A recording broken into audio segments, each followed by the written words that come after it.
Have you noticed that your house speaks about you, even when you don't say a word? That every out-of-place thing, every object pointlessly piled up, screams that you're tired, overwhelmed, or simply lost in a routine that no longer fulfills you. And the worst part? You've gotten used to living like this. But today, I want you to imagine something. What if in just 3 days you could transform not just your house, but your energy, your mood, and your way of starting each morning? And I'm not talking about cleaning for the sake of cleaning. Today I want you to discover how Japanese customs can teach you to tidy up from the soul, not just from the broom. Japan, a culture that has turned the art of order into a philosophy of life, where every object has a purpose, and every space, a meaning. It's not about having a magazine-perfect house, but a home that breathes calm. And I want to share with you 10 practices that very few people in Latin America know about, but that can completely change your environment and your mental state. First, never sleep with broken or malfunctioning things in the house. When you leave broken things around, without realizing it, you're storing small symbols of neglect. Those objects speak of unfulfilled promises, of things you said you'd do but didn't, and every time you see them, even from the corner of your eye, they remind you that there are unresolved matters in your life. And that stays there, like a heavy energy that builds up without you noticing. In Japan, it's believed that every object has an energetic soul, a kind of spirit called tsukumogami, which after many years of use can even gain awareness. And even if you don't literally believe that, the lesson behind it is powerful. What you keep inside your home affects the harmony of the space and those who live in it. Broken things hold stagnant energy. They're like closed doors you never finish opening or closing, and that's why they block new opportunities and well-being. When you sleep near broken objects, your subconscious perceives it as unresolved disorder. You might not consciously think about it, but your mind records it. That's why in houses where old and broken things pile up, there are often arguments, lack of motivation, and a constant sense of mental exhaustion. Think of that clock that no longer works. It might be hanging on a wall or stored in a drawer, but it still takes up physical and energetic space. In Japan, they believe that keeping useless objects is like leaving emotional wounds open. It doesn't matter if it was expensive, if it has sentimental value, or if you plan to fix it someday. If you haven't done it in months, it's time to let it go. The same goes for the old iron, that appliance pushed into a corner, just in case it gets fixed one day, or that broken ornament you keep saying you'll glue back together. Every time you walk by them, your subconscious sends you a reminder of something unfinished in your life. And it builds up. The more broken things you keep, the more emotional fatigue you carry. In Japanese philosophy, there's a practice called danshari, which means to refuse, dispose of, and separate. It's a practice of material detachment where you ask yourself, does this bring me well-being? Does it work? Do I need it? If the answer is no, you thank it for its service and let it go. Freeing yourself from broken things isn't just a matter of tidiness, it's a matter of emotional health. Start with a small space, a drawer, a shelf. Hold each object in your hand and ask yourself if it truly deserves to stay there. If not, get rid of it without fear or guilt. When you finish, you'll see how not only your house looks lighter, but you'll also feel less burdened, calmer, and more in control. Try it. Before going to sleep, remove any broken or malfunctioning item from your room. The next day, notice how you wake up. That subtle change will show you that it's not superstition, it's common sense that in Latin America we've forgotten to practice. Your house reflects you, and you don't deserve to keep living with what no longer serves. Second, move objects around at least once a month. There's a silent belief in many Latin American homes that furniture and objects must stay in the same place forever. That once you set up the living room, it stays there. That plant that's been in the corner for 2 years is fine because it looks nice there. And no one questions whether it's still bringing life or if it's just another decoration that stopped inspiring you. In Japan, this concept is unthinkable. Because for them, everything in the home is alive. Not just people and animals, but also the things around you. They believe that spaces have a constant flow of energy key, and if objects always stay in the same place, that energy stagnates, like water that doesn't flow. And what happens when water stagnates? It rots. The same happens with the energy in your home and, consequently, with yours. Moving objects, Even just a little, even if it's just changing the spot of a lamp or rotating a chair, is a symbolic way to allow energy to circulate.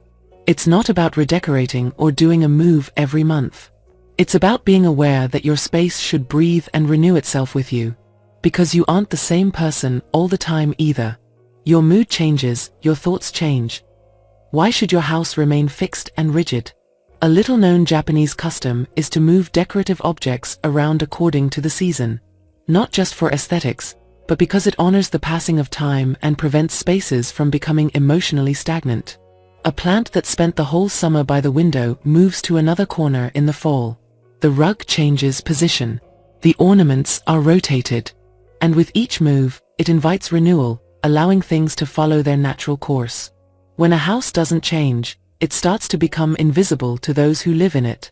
You no longer see it, it no longer excites you, it no longer makes you feel anything. And that's when it turns into a burden. That's why in homes where objects aren't moved, people often feel an inexplicable heaviness, a lack of motivation, or even frequent arguments. All because the energy got trapped in a fixed routine. Try it. Pick a corner of your house today. It could be your nightstand, the TV stand, or the living room shelf. Move at least 2 objects. Shift that vase to the other side. Swap that plant for another. Put the lamp closer to the window. It doesn't matter if it feels strange at first. You'll see how in a matter of minutes, everything feels different. And it's not witchcraft, nor decoration, it's energy. It's breaking patterns, it's reminding your mind that not everything is set in stone. This exercise, though it may seem minimal, sends a clear message to your subconscious. I can change, I can move, I can renew what surrounds me. And without realizing it, that small physical action starts to reflect in bigger decisions. You feel encouraged to resolve pending issues, you feel like cleaning out a forgotten drawer, or fixing a postponed conversation. It all starts with moving a plant, a lamp, a chair. In Japan, there's even a practice called suji, which involves cleaning and moving objects as a form of active meditation. Every movement you make when shifting things around is also an internal movement. A reminder that life is change and that if you get too used to the static, you get used to being stuck. Don't wait until you feel overwhelmed to make these changes. Do it as a monthly habit. You can even mark it on your calendar. First weekend of the month, refresh your space. And believe me, you don't need a luxurious home or new furniture.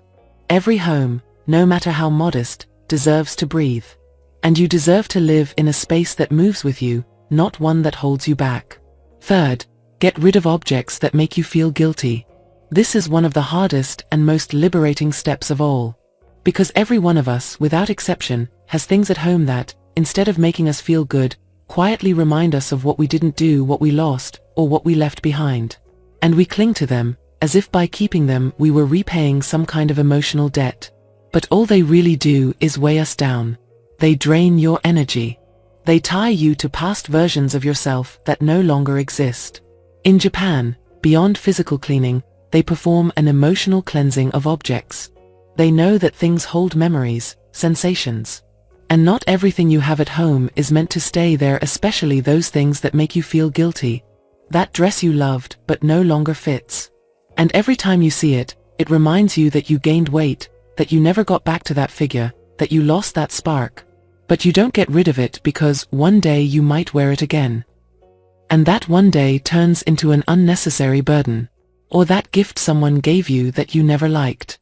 Maybe from a person no longer part of your life, or from someone you had a difficult relationship with. And there it is, stored away, because you were taught that throwing away a gift is ungrateful.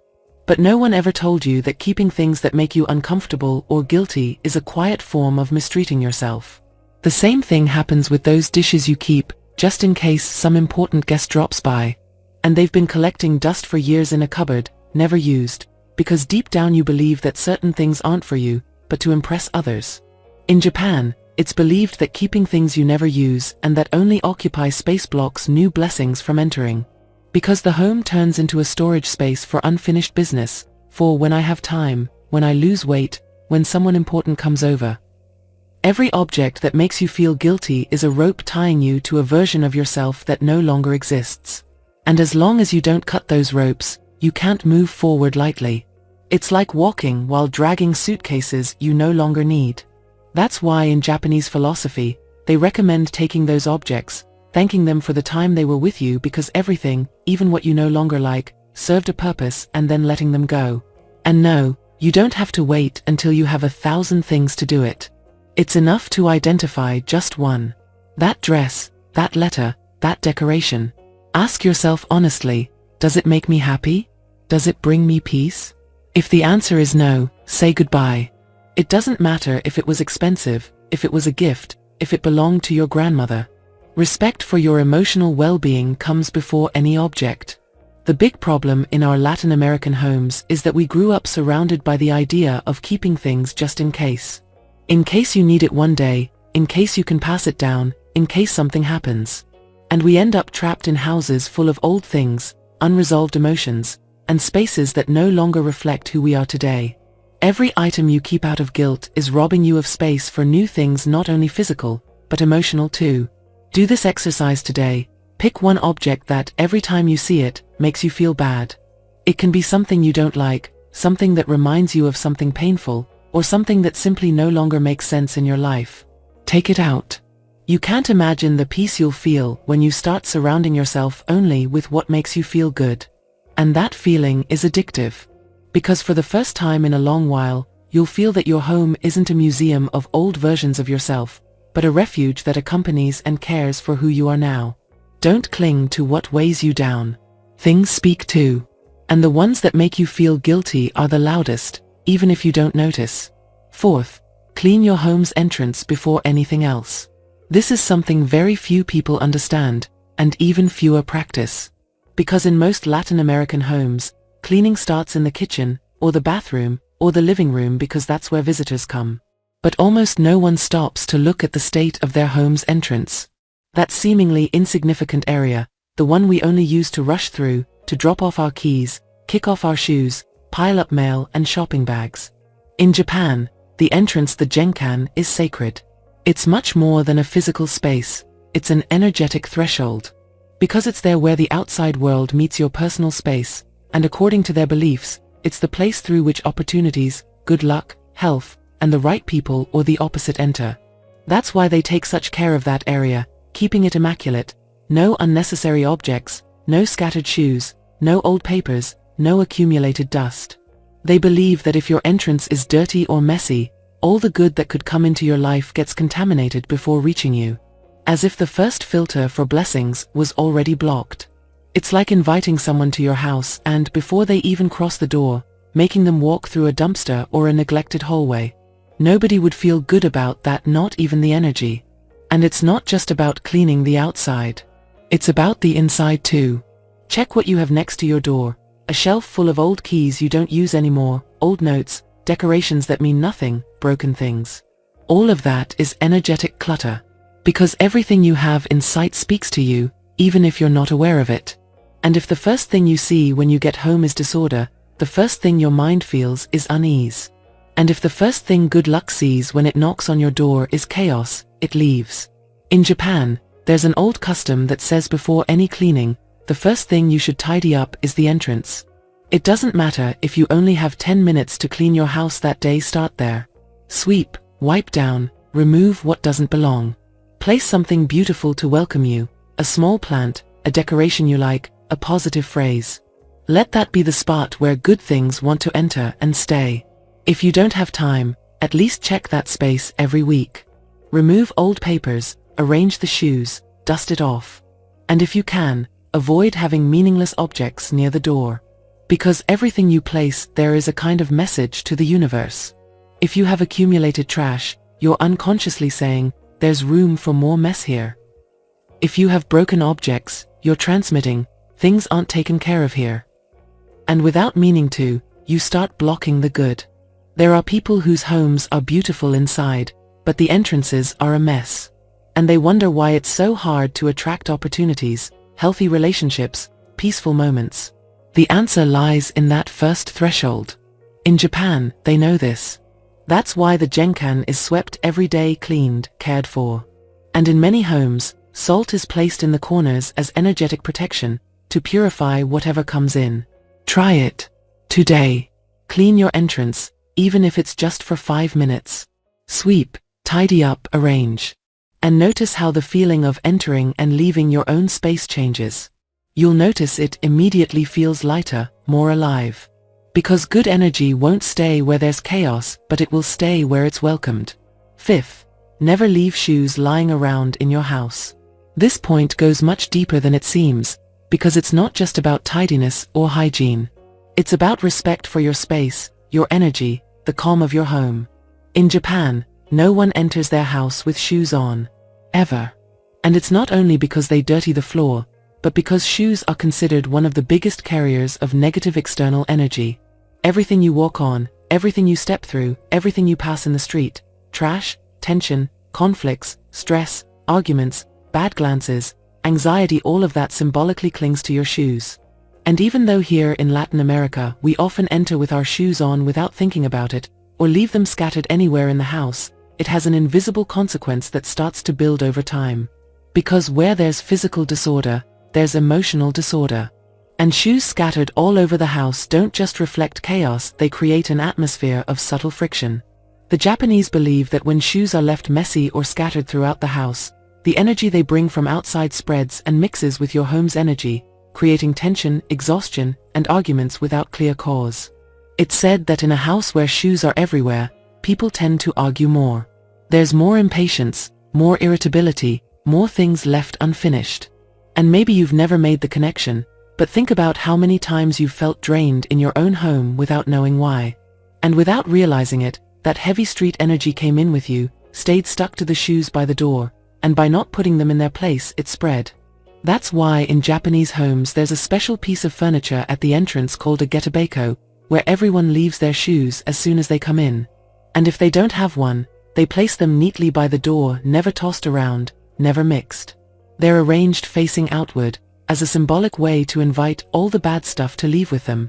Some even wipe their shoes down with a damp cloth or shake them off before leaving them, so nothing unnecessary comes inside. And this doesn't just apply to guests. It applies to you, your children, your partner. Because everyone carries their own bundle of outside energy, from work stress, to traffic anxiety, to market tension or the bad news they heard. And if all those shoes get left scattered around, all of that lingers in your home. And without realizing it, your house slowly becomes a place where it's hard to breathe deeply. Moreover, in Japanese philosophy, disorganized shoes symbolize unresolved conflicts. When you see a pair tossed over here and another across the room, it reflects tension between the people living there. And though it might sound exaggerated, think back, in homes where there's more shoe clutter, there are usually more small arguments, more complaints, more impatience. That's why, for them and for those who understand this philosophy, shoes should have a designated space. A place that signals that when you enter your home, you leave outside not just the dirt and dust, but also the tensions of the outside world. It's a gesture of respect toward your home and those who live in it. And that small act of putting your shoes away is, in fact, a quiet way to protect the harmony of your space. If you don't have a place to keep them tidy, use a box, a decorative basket, or an improvised shelf. But never leave them scattered around. Because even if it seems insignificant, the small details are what define the peace or chaos of a home. And believe me, when you start caring for those tiny things, you realize how different it feels to live in a space that breathes order and calm. Today, give it a try. Pick up all the shoes lying around. Arrange them near the entrance. And watch how even if you can't fully explain it, the house starts to feel lighter, more spacious. As if an invisible weight has been lifted. Because what you see, what you touch, and what you allow in your physical space reflects and shapes your emotional state. And no one deserves to live trapped in a place filled with other people's tensions brought in from the street. Sixth, have an object that connects you with nature in every room. This is not a decorative trend or a Pinterest fad. It's an ancient teaching that the Japanese have applied with admirable naturalness. Because in their culture, nature is not separate from the home. It's not something you visit on vacation, nor something you just look at through a window. Nature lives with you, accompanies you, and constantly reminds you that everything, absolutely everything, has a cycle. It's born, it grows, it changes, it adapts, and sometimes it dies to make way for the new. And that reminder is vital to maintaining mental and emotional calm, especially in a home. That's why in Japan you'll never see a house without something natural inside. It can be the simplest thing: a dry twig, a stone picked up during a trip, a bowl with water, a tiny plant, a piece of wood, a fallen leaf that someone found special and decided to place in a corner. It doesn't matter the size or how much it costs. What matters is its presence and its silent message. And do you know why it works? Because those natural objects have the ability to bring us back to the present. To remind us that everything that seems urgent or unbearable today will also pass. That the anxiety of an argument, the pressure of an unpaid bill, the exhaustion of a tough week, all of that also moves, changes, and transforms. Just like a plant that sprouts, withers, and sprouts again. In Japanese homes, even in the most modern spaces, there's always a corner for ikebana, the art of floral arrangements, or for small compositions of stones, water, and branches. Because they understand that our minds need small visual and emotional resting points. Places to pause for a second and breathe. Having a natural object in every room is like placing physical reminders that, no matter how fast life moves, nature follows its course. And if nature isn't in a hurry, neither should we be. And here's something interesting: you don't have to buy anything. You can go for a walk, pick up a stone you like, a dry branch you find on the ground, a fallen flower. Bring it home, clean it, and place it in a nice corner. Maybe next to a candle, or on a wooden tray, or on a shelf. Let it not be just another decoration, but a symbol. So that every time you look at it, you remember that you can flow too. That you don't have to carry the same burdens all the time. That things change, people change, and you have permission to change as well. And it's incredible how these natural objects transform the atmosphere. A plant in a room reduces tension. A beautiful stone on a nightstand brings a sense of calm. A little twig in the kitchen softens the rigidity. Because connecting with nature reminds us of the essential. Life is simple, cyclical, and beautiful in its imperfection. Try it this week. Place something natural in every room. It doesn't have to be an expensive plant or a magazine-worthy vase. It could be a dry leaf you liked, a seashell from a trip, a smooth stone that caught your attention. And notice how, without realizing it, those small elements anchor you, calm you, and silently teach you that everything passes. That everything flows. And that you can too. 7th, do a silent cleaning at least once a month. This is one of the most powerful and also one of the most ignored points in our culture, because we've turned household chores into something we need to do quickly, with background noise, with loud music, with the TV on, or with headphones on to distract ourselves from what we're doing. But in Japan, there's a very different practice. They understand cleaning not just as a physical activity, but as a sacred opportunity to cleanse the soul, mind, and emotions. And for that, silence is necessary. At least once a month, they do a deep cleaning without any kind of distractions. No phones, no music, no radio, no television. Just the person, their thoughts, and the act of cleaning. It's a deeply spiritual exercise, even if it's not called that. Because when you allow yourself to clean in silence, without anything pulling you out of your head, you start to realize everything you've been accumulating not only in drawers and shelves, but also inside yourself. Every object you touch, every corner you tidy up, every item you choose to throw away or keep triggers memories, thoughts, emotions. And by not having music or external noise, you're forced to face them. To realize how many things you're holding on to out of fear, habit, attachment, or not wanting to close a chapter. You notice how much space in your home and in your mind is taken up by things and memories that no longer serve you, that no longer nourish you, but that you refuse to let go of. The Japanese say that when you clean in silence, you can hear your home.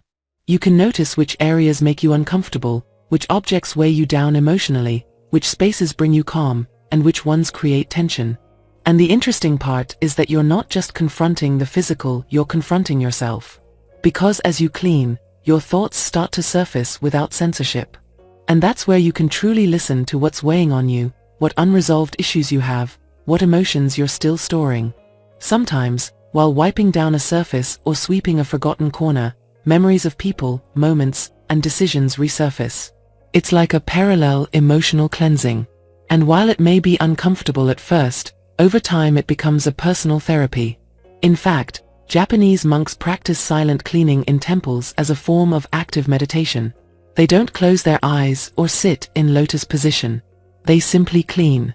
And in that simple, mindful act, they empty their minds, release worries, and organize their inner world while organizing the outer one. Here in Latin America, we're so used to constant noise that it's hard for us to face silence. But it's precisely in those moments that you can truly hear yourself. And your home, your refuge, also needs to be heard. So I invite you to try it. Choose one day a month. Turn everything off. No notifications, no background music.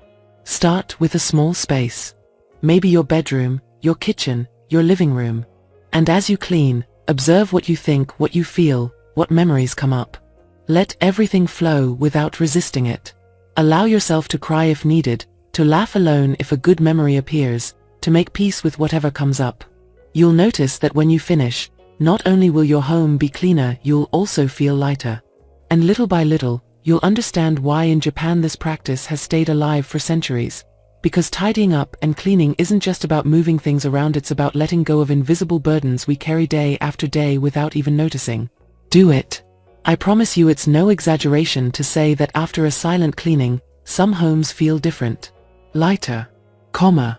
As if you'd opened an invisible window to let all the old, broken, and stagnant things leave, and allow peace to come back in. 8th. Don't hold on to sad memories. This point is one of the hardest to accept and, at the same time, one of the most liberating when you finally decide to do it. Because we tend to believe that every memory deserves a place in our home. That old letter, that blurry photo from a difficult time, that gift you don't even want to see anymore but feel guilty throwing away. It should stay because it's part of your story. But in Japan, the idea is completely different. They understand that the home should not be a museum of everything we've lived through, but a refuge where only what gives us strength, inspires us, and allows us to have peace should reside. They believe that objects, especially those that carry sad memories, hold an energy that remains active, even if you no longer consciously think about it every day. That letter from a broken relationship, that photo from a time of illness, that ornament given by someone who hurt you. Even if it's kept in a drawer or hanging on a wall, it's there, sending a silent message to your mind and your energy. Every time you pass by that photo, even if you don't look directly at it, your subconscious registers it. Every time you clean that ornament and put it back in its place, even if you don't consciously remember it, your body feels the weight of that story. And without realizing it, your home starts becoming a sanctuary of things that keep you connected to pain, resentment, to what no longer exists. In Japan, when a relationship ends, they don't keep objects from that person. Not because they deny their existence, but because they respect the natural cycle of life. What has fulfilled its time must go. And if there were beautiful moments, they are appreciated, carried in the heart, but not given a physical place that blocks the new energy wanting to come in. They also don't keep prolonged painful memories, photos from funerals, bitter farewell letters, objects from a chapter you'd rather forget. Not because the past is denied, but because it's honored through what was learned, while allowing the home to be a space for emotional nourishment, not disguised emotional torture. The Japanese practice something beautiful called katazukaru, which is more than tidying things, it's about tidying life through objects. And in that practice, there's a moment when you face those sad memories and decide whether they still have a positive purpose in your present. If they inspire you, strengthen you, or teach you something. If not, you thank them and let them go. Here in Latin America, we tend to have boxes filled with things we haven't touched in years, but that still take up physical and emotional space. And that weighs on us. Because a home doesn't only fill with furniture and decorations, it fills with stories we sometimes wish we didn't have to relive. So try it. Take a day to open those drawers, those boxes, check those picture frames. Look at everything you've kept and ask yourself, does this bring me peace? Does this inspire me? Does this remind me of the person I want to be? If the answer is no, let it go. Be grateful for what happened, even if it was painful, and allow your home to be a clean refuge, a space that truly nurtures you, not a storage room for bitter memories. It's not selfishness. It's not forgetfulness. It's self-love. It's protecting your energy, your peace, your emotional well-being. Because a house that weighs you down becomes an invisible prison. And you deserve to live in a place where every object, every corner, every photo and decoration reminds you that you're still here, you're still alive, you're still growing and everything that remains sustains you. Ninth, clean from the bottom up. This tip is one of the most symbolic in Japanese philosophy because it goes beyond practical organization. Cleaning from the bottom up isn't just a strategy for getting rid of heavier dirt. First, it has a much deeper meaning. It's a way to put your life, your priorities, and your energy in order, starting from the foundation, from your roots, toward what you aspire to reach. In Japan, cleaning isn't just physical, it's spiritual too. And cleaning from the bottom up represents the act of starting with what's most fundamental to you. Think about how often we cling to the superficial, to external things, seeking quick fixes or outward changes that seem to impact our lives. But in reality, everything starts at the foundation, in our minds, in our emotions, in our energy. And the same applies to your home. When you clean the floor first, you're working on the very base of your environment. The floor is what supports everything else, and it's where all energy comes into contact with the outside world. If the floor is dirty, it's like covering the foundations of what you want to build in your life with dust and grime. Cleaning the floor is like cleaning the foundations of your mind and heart, removing everything holding you back, everything trapped from the past, everything that creates insecurities. It's starting from the deepest point.